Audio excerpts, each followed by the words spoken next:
Hi, and welcome to worship. My name is Michelle Hopp, and I serve both the Arlington and the Poinet Inch United Methodist Churches. And I hope you've had a good week. Today we're going to be talking about 3 simple rules. These are rules that were created by the founder of Methodism, John Wesley. And if we live by these rules, we can have ourselves a good spiritual life in union with God. These rules are: do no harm, do good, and stay in love with God. And don't they sound pretty easy? When I hear those, I'm thinking, I can do that. There's only 3 rules for me to think about. They don't sound that hard. But as we look at them a little closer and a little deeper, like almost everything else, they are more involved and harder to do. So let's join together in a spirit of worship, and I'll say our opening prayer. Lord, I will not harm my neighbor today by any word or deed. Let me speak ill of nobody. Stop me before I gossip. Let me do no harm today. So you guessed it. We're going to be talking about do no harm, and we're going to be talking about gossip and bad language and just not being nice to people. So in the 1700s, the Church of England had 2 rock star preachers. They preached outdoors. Can you believe that? In every imaginable location, in the streets, in the farm fields, at the entrance to caves, in coal mines. And they would draw crowds as big as 20,000 people. They were super popular. They were the Joel Osteens or Billy Grahams of their time. And their preaching was super effective. Thousands of people became Christians and joined the Church of England after hearing these 2 speak the word of God. However, not everybody loved these 2 preachers. The church leaders and the rich upper class people hated them. But regular folks like you and me flocked to remote locations to hear them preach. Now, even today, these 2 preachers, they continue to change lives throughout the world with the movement that one of them started in the 18th century. And let's see how many of you have heard of these preachers. Okay, so have you heard of George Whitfield? He's not quite as well known. And have you heard of John Wesley? Yep, John Wesley, the founder of Methodism. Now, George Whitfield and John Wesley were colleagues in the Church of England. They were both priests, or what we would call pastors these days. But Wesley did one very important thing that Whitfield failed to do. And do you know what that was? Let's hear George Whitfield explain it.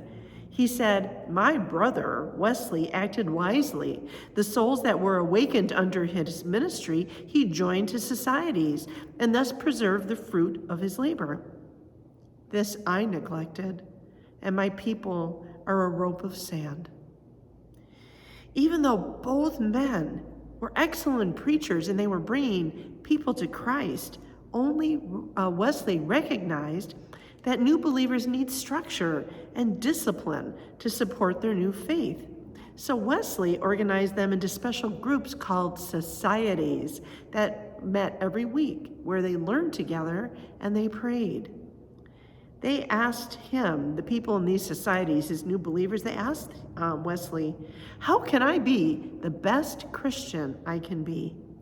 And then John Wesley gave them what he called 3 simple rules.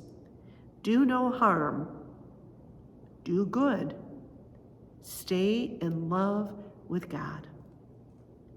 Now, have you seen these 3 rules in the Bible? Nope. But you probably heard of the great commandment in the Bible.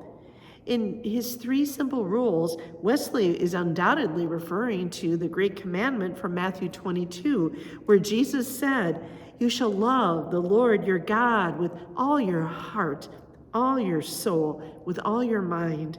This is the greatest and first commandment. And the second is like it.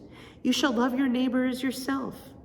On these 2 commandments hang all the law and the prophets.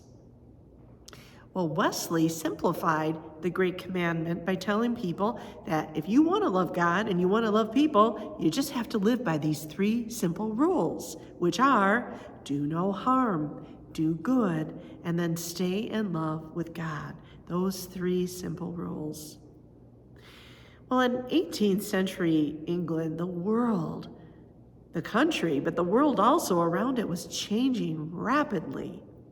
The economy was changing with urban development and sweatshops and, tragically, child labor.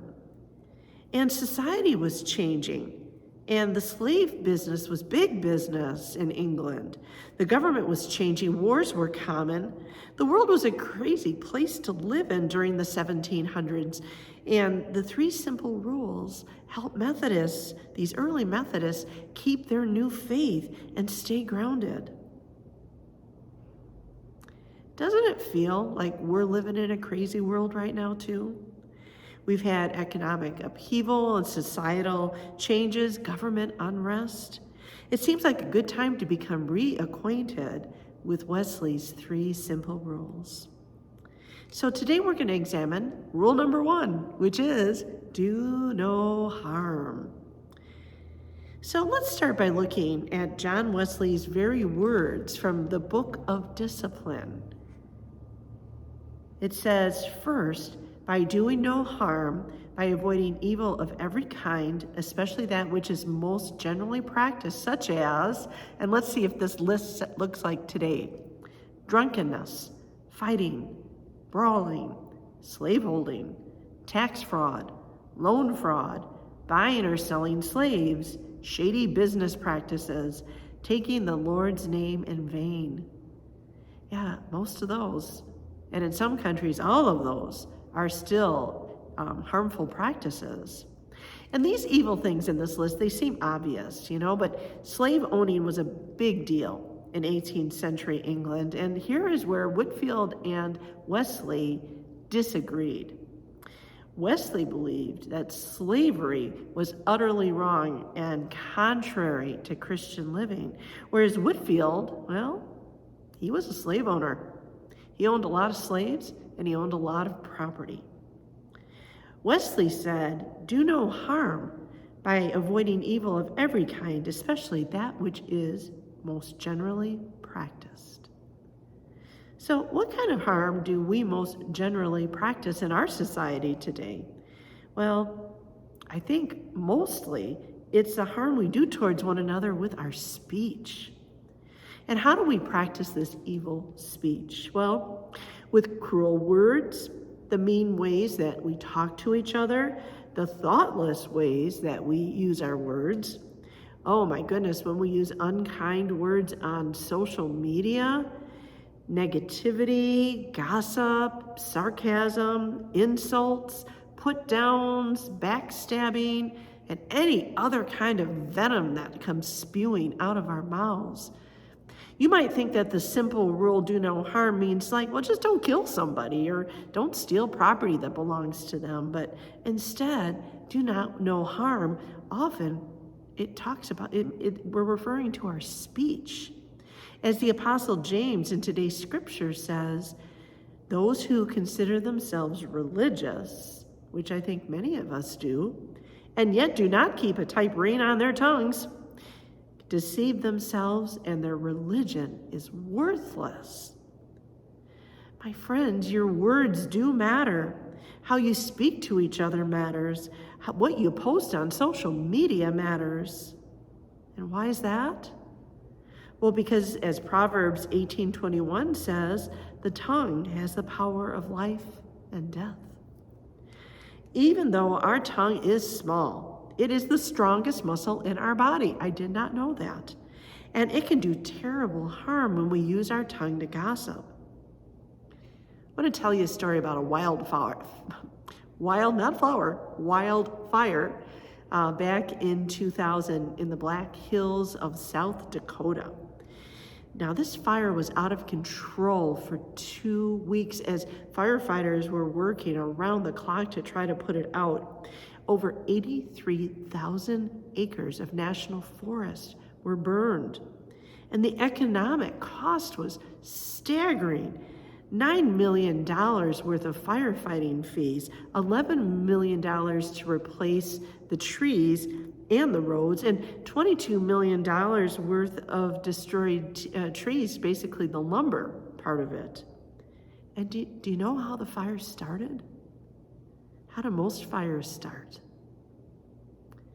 With a single match. Janice Stevenson from Newcastle, Wyoming, had been driving through the forest. She'd gotten out of her car, she lit her cigarette with a match, dropped the match, and drove away. That one match destroyed 83,000 acres of pristine forest land. Let's take a look at James chapter 3, verses 5 through 6. James says, "How great a forest is set ablaze by a small fire, and yet the tongue is a fire. The tongue is placed among our members as a world of iniquity. It stains the whole body. The tongue does. It sets on fire the cycle of nature and is itself set on fire by hell." Wow, pretty strong words about the tongue. Janice Stevenson's one match destroyed a forest. But our tongue can be just as destructive. Through gossip, we can destroy our family, our relationships, our church, our community, and somebody's reputation. So, when we think about gossip, do you think about just spreading rumors that aren't true? No, it's so much more than that. Gossip is talking badly about somebody behind their back. Gossip is saying something about somebody without their permission. Gossip is tearing down another person. You might speak the truth when you say those things, but sometimes you just shouldn't say something. You should shut your mouth, right? Have you ever had those moments when you said something and immediately it's out of your mouth? You're like, oh boy, that should not have been even uttered. One match can destroy an entire forest. One cruel comment can destroy a person. John Wesley said, and this is again kind of old-fashioned language, but you get the drift. He said, of all the gossiping, religious gossiping is the worst. It adds hypocrisy to uncharitableness and effectively does the work of the devil in the name of the Lord. Wow. Gossip is terrible.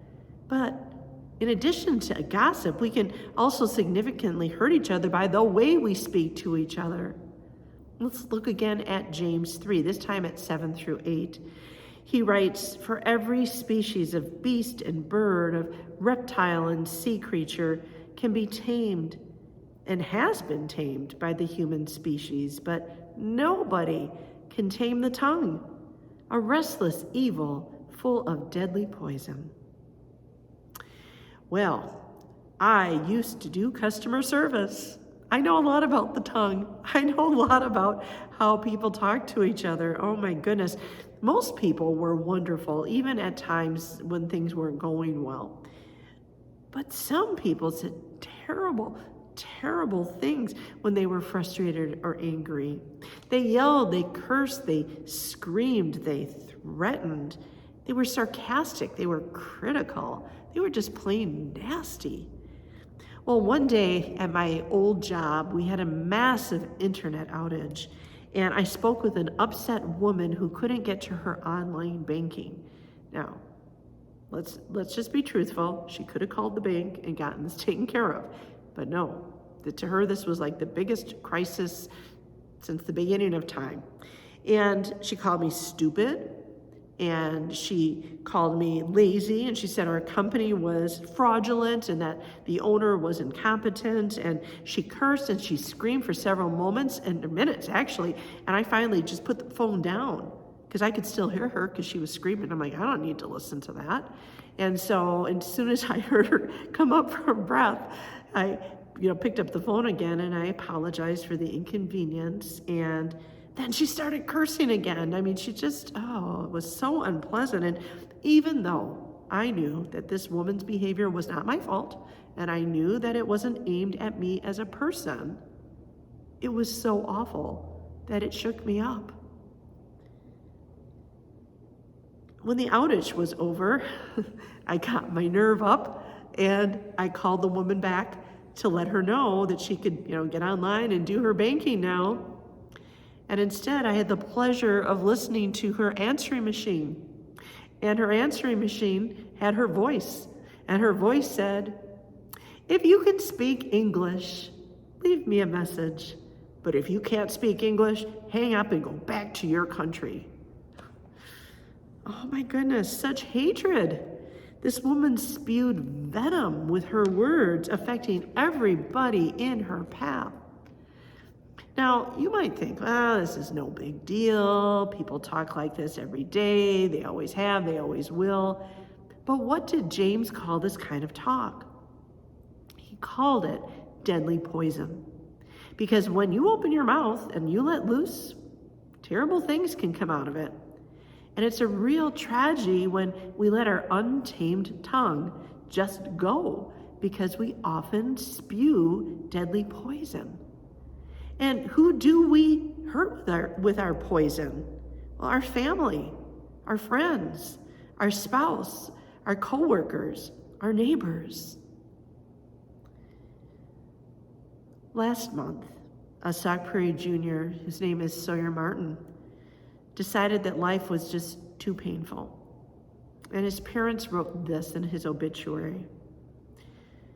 Sawyer wanted to let all his friends and family know he loved them and is sorry for this decision, but he felt it was the only way.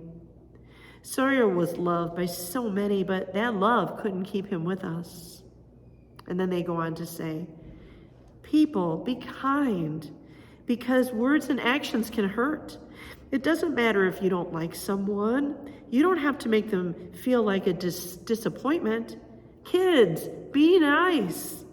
Embrace your teammates, even if they aren't the cool kids or the starters or the team.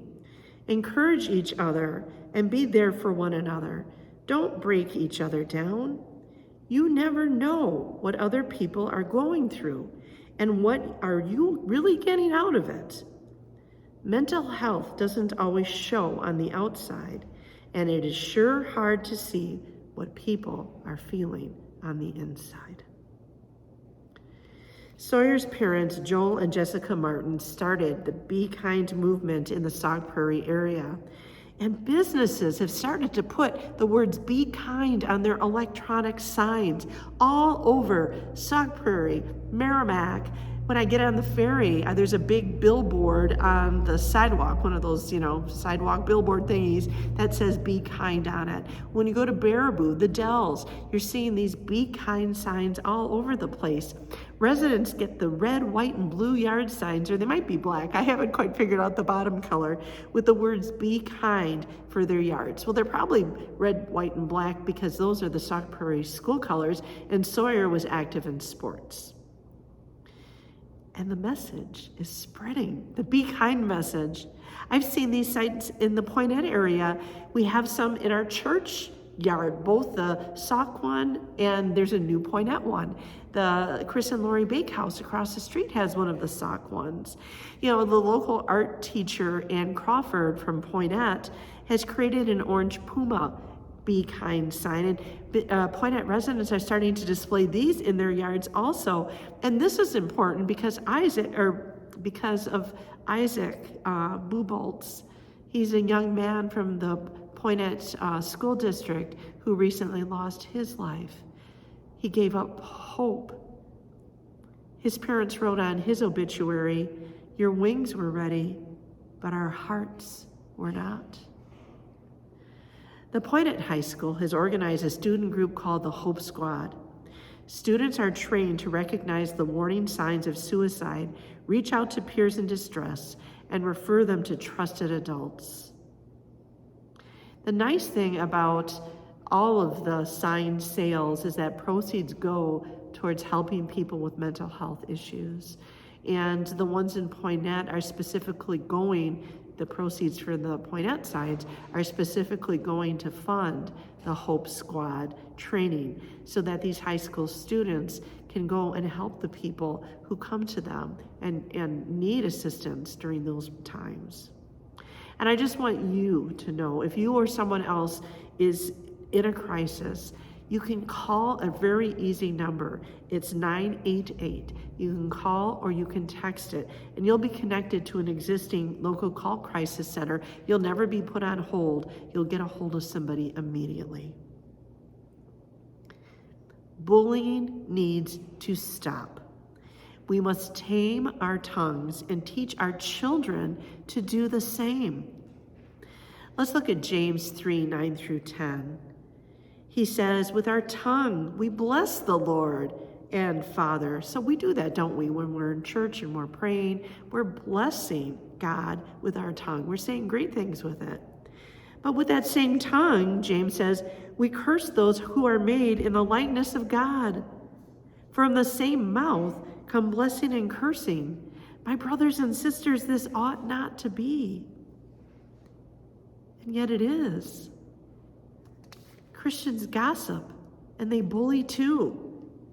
We've become, as Christians, just as good at insults and put-downs and sarcasm as my worst customers during my customer service days.